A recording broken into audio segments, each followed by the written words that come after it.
Hello, welcome to Leadership with Sonia, where I will be talking to incredible leaders from across the globe around everything leadership, kindness, courage, impact, how we're making a difference, how we can, as a community, really create and build the next generation of leaders and also be role models for everyone around the globe. And I have the honour of speaking to one of our finalists in the Outstanding Leadership Awards today, and also the founder and managing director of Good 360 Australia, Alison.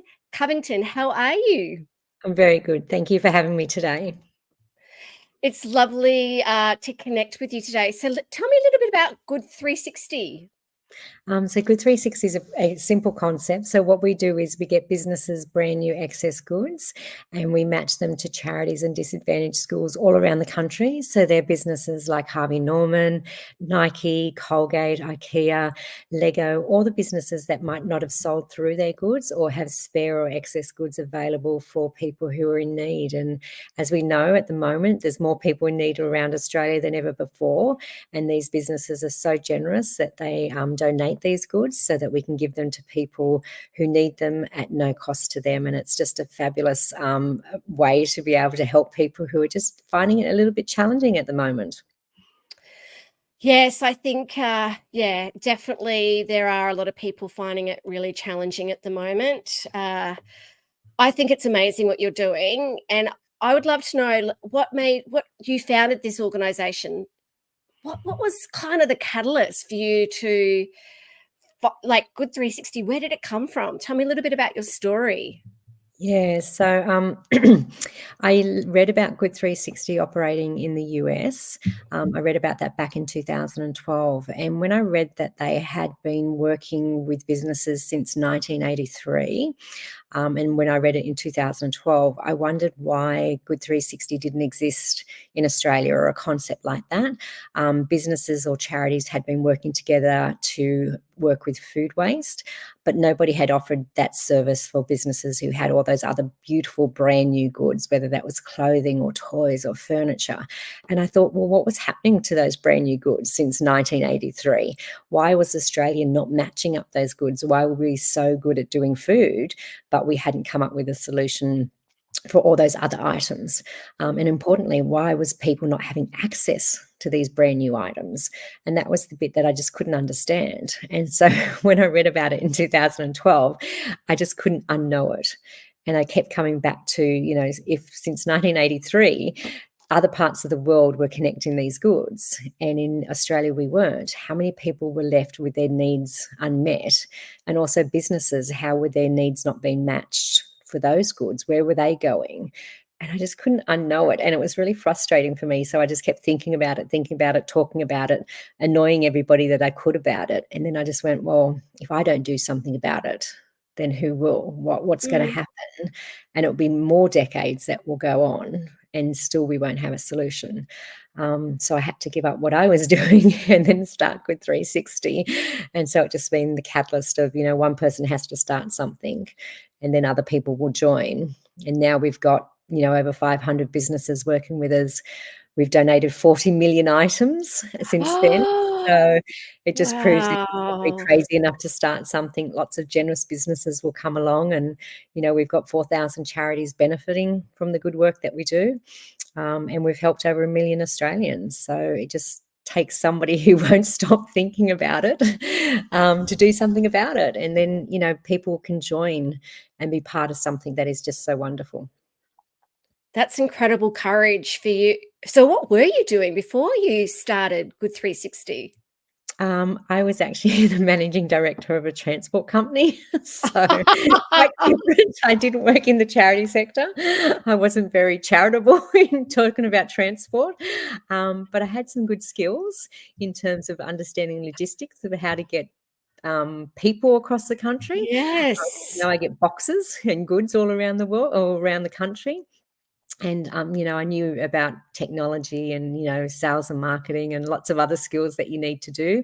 But also, I had those leadership skills. I'd worked with big workforces and I suppose I also come from a background with my parents who cared about the community. I was always raised to, care about community. And I think, those things are embedded in you if you come from a family where doing good is one of the, values that you have in your family. So the way I describe it to people is that, I'd had the opportunity to go off and have my corporate career, and now I get to use those skills for good. And it feels a lot better than what I was doing previously.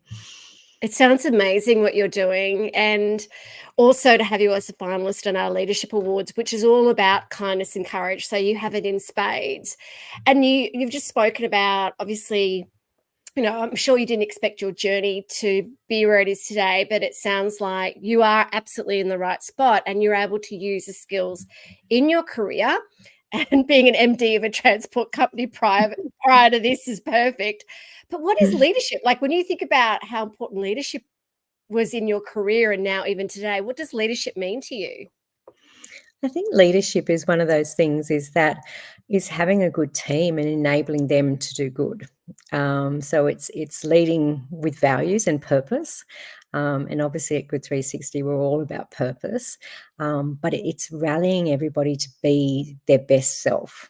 And I think that's one of the really important things is if you have a very clear purpose, it's then being able to get everybody else to be on purpose, and believe in themselves as well. So, and I think the leader has to, obviously have that clear vision, and the purpose for that, but then bringing everybody else on that journey and helping them to believe, or hoping that they share that purpose, and then believe in themselves that they're capable of doing all of those things as well.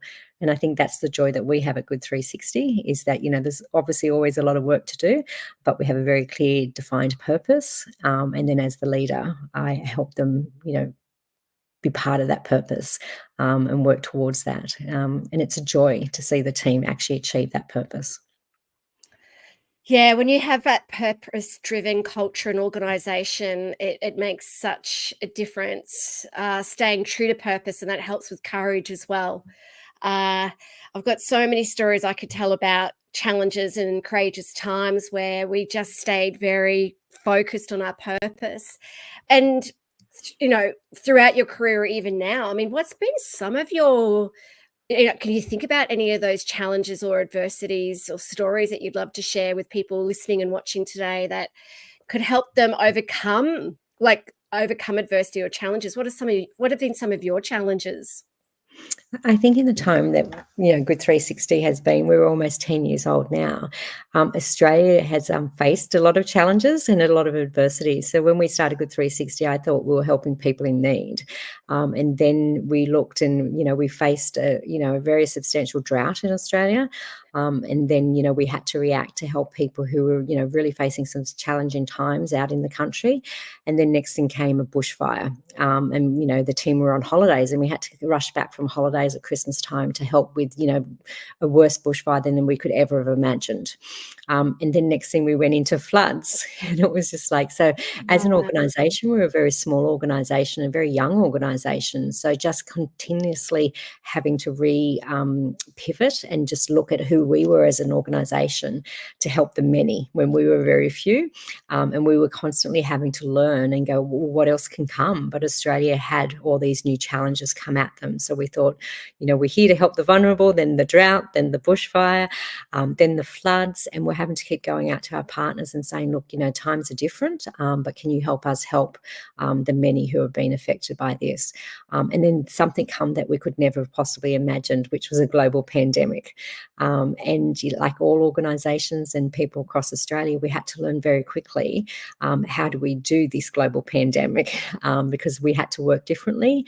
We had to work remotely. We had to still help all the organisations out there who were helping their clients and helping more vulnerable Australians than ever before. But we were also needing to have to try and shut down. But everybody needed Good 360 to distribute goods out across the country.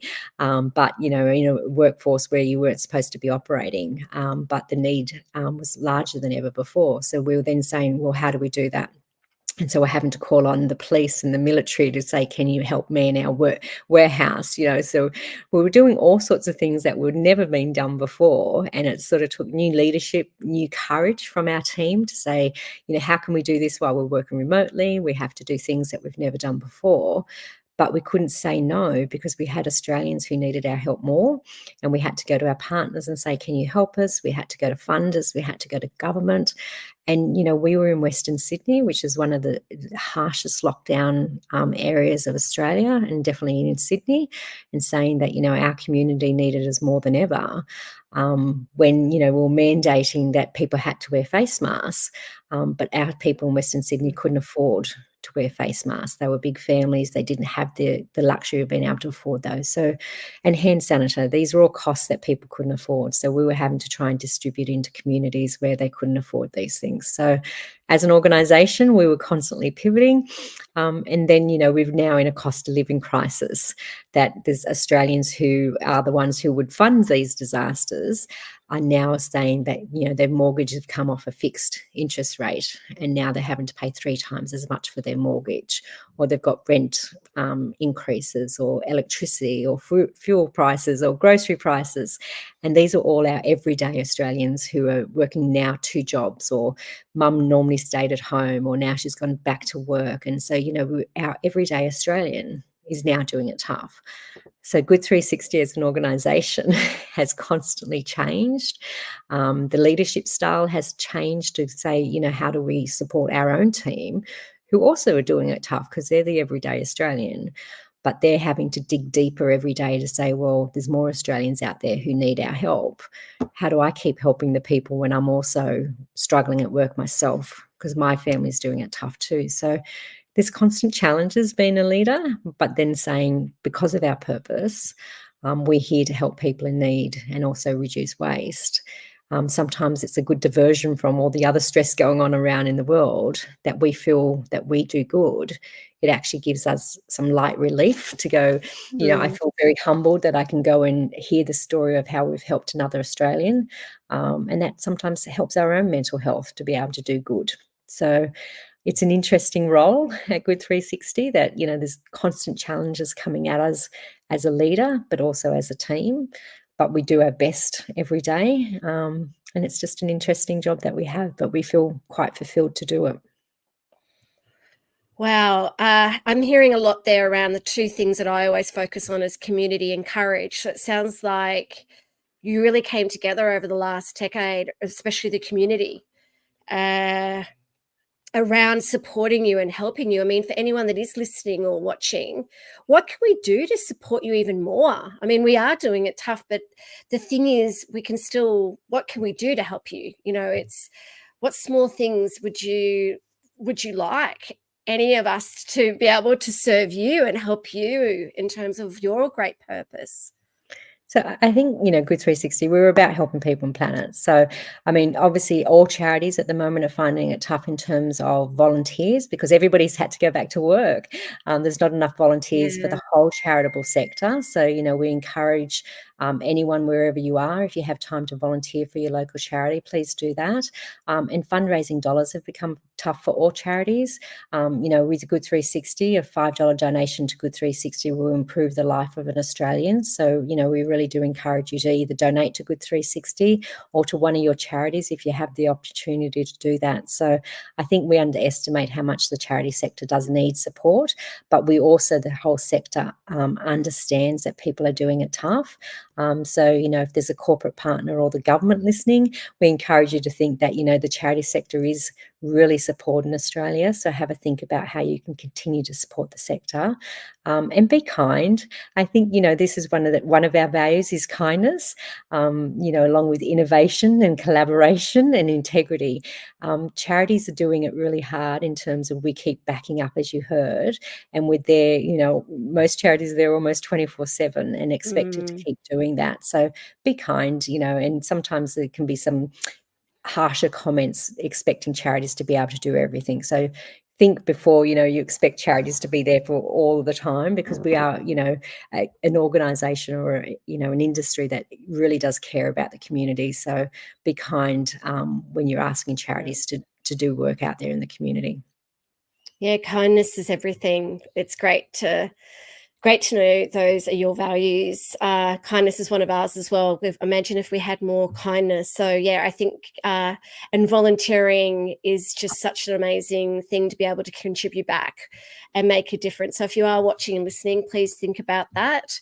And I mean, it sounds like to me that you're making a difference to so many people. You and you're the great people that work with 360. I'd love to know people in terms that have helped you along the way. Have you had any of those great leaders or role models that you think about today that have made a difference to you in your life? Yeah, I think I always come back to, my parents. I think, as I said before, it's, if you had the opportunity to come from a family who had those values of Mm, kindness, and community, I think, that's embedded into you I was very fortunate to have that embedded to me as a child, that seeing them do good in their communities, just it was just with me, like, whether I knew it or not, and I hope that, for my children, whether they know it or not now, that they'll just realize that we can always, as role models, help somebody else, whether it is with mm, time or, money or just with kindness. Sometimes just saying a nice word to somebody, you just never know what people are going through, and I think I didn't know it at the time with my parents, but just seeing them and mirroring that is just so important. That mirroring of good behavior does affect you going further in your adult life or just in your relationships. And, I often hear that and see that in with other people, that when they haven't had those good role models, it does really affect people's lives going forward. So I feel so blessed that I had such good role models with my parents. And I don't think I realized that at the time. And we're never really grateful for what we have, until later. And then also seeing it with, how perhaps when other people didn't have that, how that has affected their mm. lives or their relationships. So I hope that I can, be that role model for my own children. And I feel that, I'll never be as good a parent as what I had. But I do hope that my children, see the benefit of what I'm doing to help other, people in the community now. And I hope they get that same ripple effect, because I know when my parents were doing all their community work, I used to wonder, oh, why do they do that? But now, Yeah, I'm doing it as well. It's sort of, it seems ironic, really. it is. It's wonderful though to see that and to hear that, because being a parent is the most important leadership role. It's the most critical and pivotal leadership role. And are your children now today, are they helping or doing any kind of work with Good 360, or are they doing their own kind of charity or volunteering? I think my children have never had a choice. So they've always been they've always been the slave labor of Good 360. Yep. So, and I think, children of, many businesses or people who have small businesses or charities as such, they just grow up within your businesses as such, so they've never known any differently. And their friends have come along as well and helped out within our charity, which has been wonderful. So that, 10 years they've grown. My children are now 18 and 21, so they've grown up within Wow. our charity. Yeah. So they've never known any different, but, to be part of our charity. But yeah, so I think that's just wonderful. But, we have opportunities at our warehouse to come and pack goods and things like that. So they've always been part of that. But whether they think that's charitable work or slave labor, we'll probably have to, ask their opinion of that. So.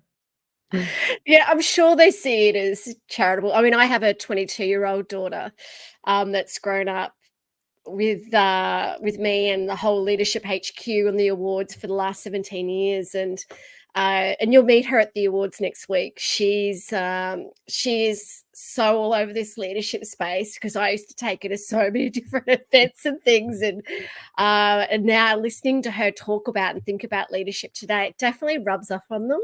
Yeah, it's I don't know if they appreciate it at the time, but then when they reflect and realize the skills that they've learnt along the way, and that's why I said I yeah. don't think I realized it till later, and I don't think they're realizing it at the time now, but it provides fantastic skills for their future careers, et cetera. But when mum's dragging them to work, I don't know if they're appreciating it at the time. I know. I bet you they are. I bet you they are. It might take a few more years yet. I don't know. It does. It actually, I think it's part of shaping their character as well. I think if more young people could be doing things like this, I think it would make such a difference to the world. And when you think about leadership, I mean, thinking about leadership today, I mean, obviously kindness is so, and integrity and courage is so important when it comes to great leadership. What else do you think contributes to making a great leader? I think it's just encouraging people to believe in themselves. I often talk about this self belief, and I think perhaps more in women that they just really don't Mm, understand and dig into their own self belief. So I'm really strong in trying to get our team and especially our women to really understand their capabilities and to believe in themselves and really just try and take those leaps into leadership, but just to understand that they're capable of anyone and why do they think somebody else is more capable than them. And so, I spend a lot of time trying to mentor them to go, well, why would somebody else be more capable than you? Why do you think that they're more able to do that role than you? Why can they be more successful? And just get them to spend a little bit of time getting out of their own heads. Like, I think sometimes people spend a little bit too much time in their own heads, talking themselves down and out of opportunities. And I just think, well, and I talk about it all the time that, nobody was more uniquely qualified than us to start Good 360. It was just like no one did it, so we did it. So, if we'd have waited for somebody else to believe they could do it more, it was never going to get started. And I think it just takes people just to have a go and stop talking yourself out of things. So it's this limiting self-belief that a lot yeah. of people have. And so I think leaders have to really encourage people and have this, no fear of failure type of policy, because, if it goes wrong, well, we can fix it, and we can have another go. And it's just, I think there's too much of that, of people not willing to risk it and go for it. Because, ultimately, if you don't try it, what have you got to lose type of stuff. So I think that's what we've got to build more into the culture of businesses and people. Um, yeah, because I think there's a little bit of too much comparing themselves or waiting and seeing and it's like, well, what if I had waited to see if somebody else had done it? Would still be 40 million items not in the hands of somebody? Um, if I gave it a go and it didn't work, well, what did we have to lose? I love that. It's that grittiness, that grit, having that passion and perseverance and also thinking about, for me, I always go legacy, like what sort of legacy or life. And yeah, I definitely see it, particularly in women that, they're kind of stepping back. They're not Mm, kind of, oh, I don't tick 10 out of the 10 boxes. I'm like, it doesn't matter. Like, even if mm, you tick 6 out of the 10, you're going to learn something. mm.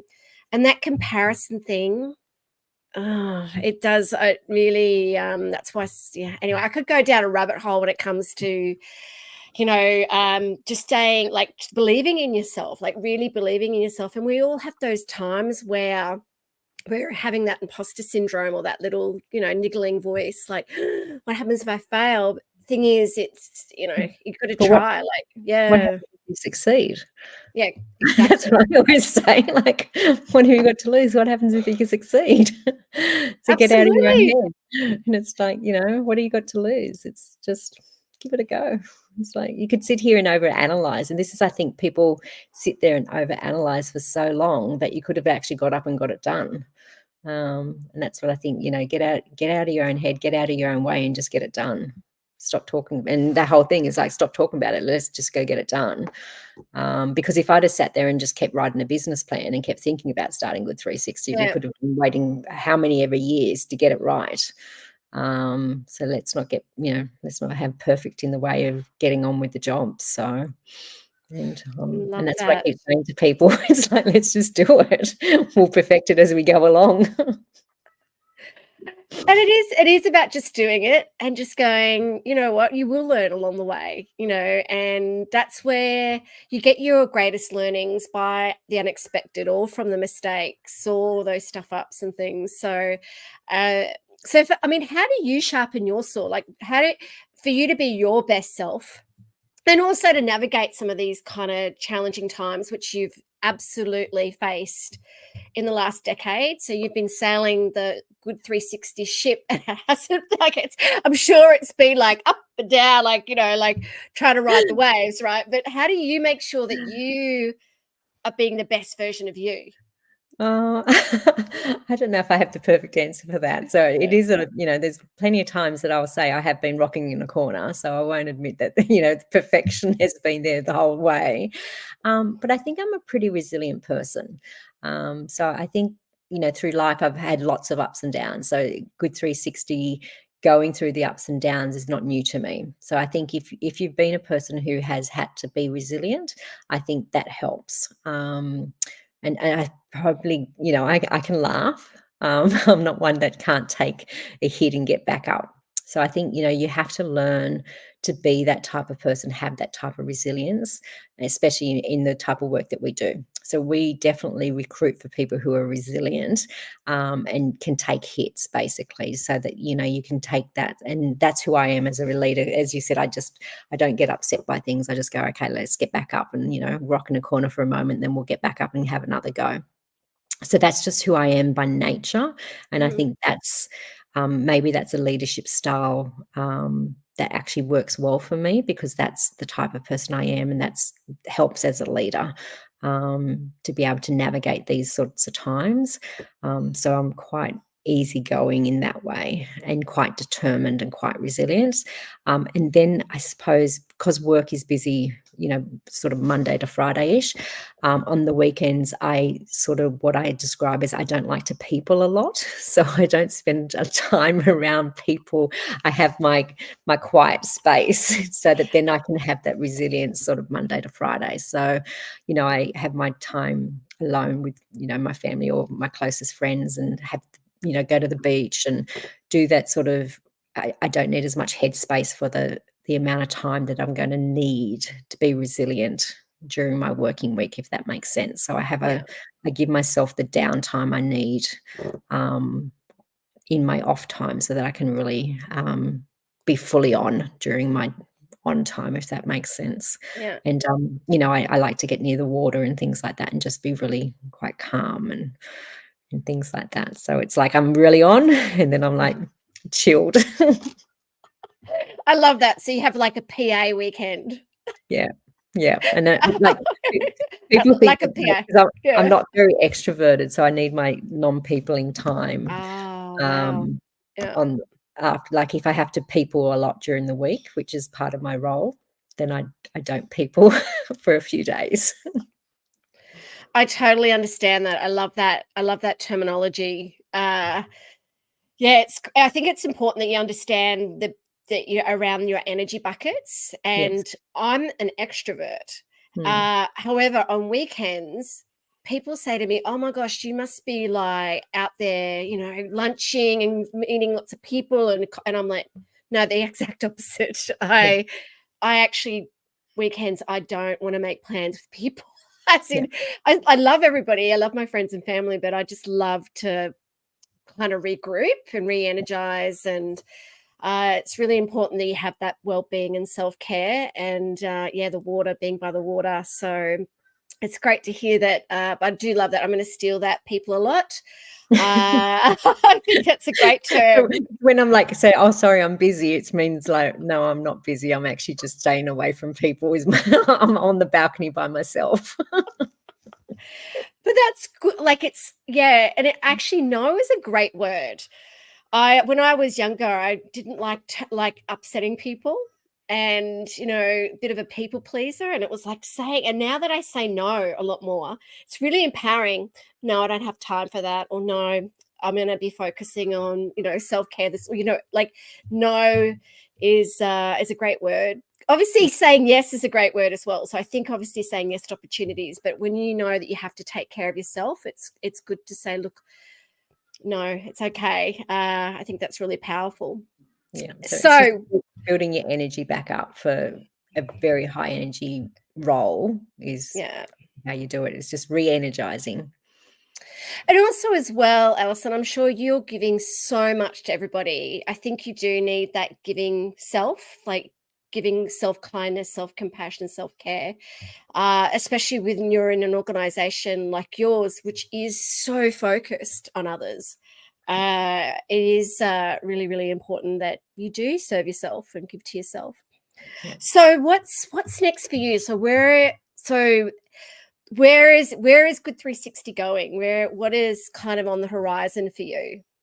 Yeah, so we grow a lot every year. So we're probably about 100% growth in terms of, how many people we need to serve, how many Australians we serve each week, how much growth we need to do in terms of that. So it's just a constant growth. And I think, as I described, between the droughts, the fires, the floods, we never know what's coming at us each year. So I think, we've got to get through this cost of living crisis because we're helping so many more Australians. And so it is really just reaching out to more partners. So the team's just working on our strategy to say, how many more businesses can work with Good 360. I think we're the charity that does the most work that most people never heard of. So it's really getting to have more people know Good 360 exists so that we can help more Australians who need us. And I think that's the biggest thing, is just growing the amplification of our voice so that more people know we exist to Yeah. serve Australians in need. And that's it just happens more and more each year. Just getting bigger in that space to help more Australians.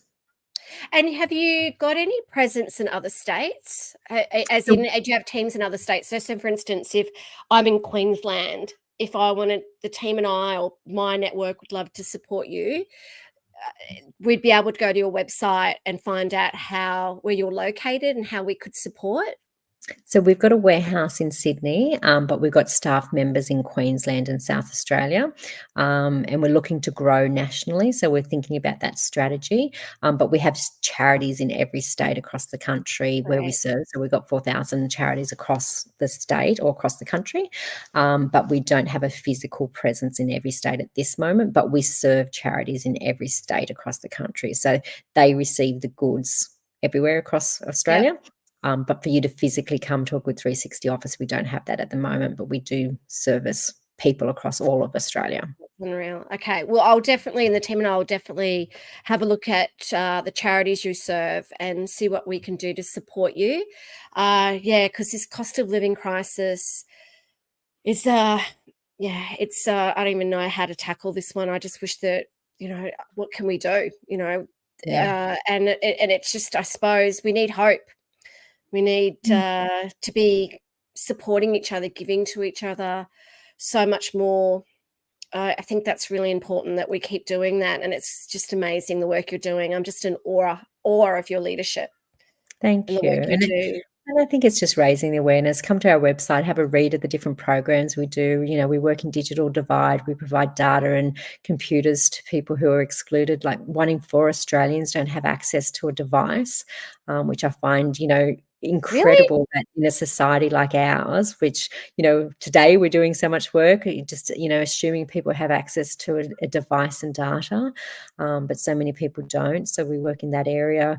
We work in hygiene, poverty. We work in education, around home and play. So there's so many programs that we work in so that, we can support the charities who are doing great work on the ground. So all the categories of products that we work in are the areas that people are incredibly passionate about. So I just invite people to come to our website, have a good read of the work we do. You'll be amazed at the areas that we support people in across Wow. Australia.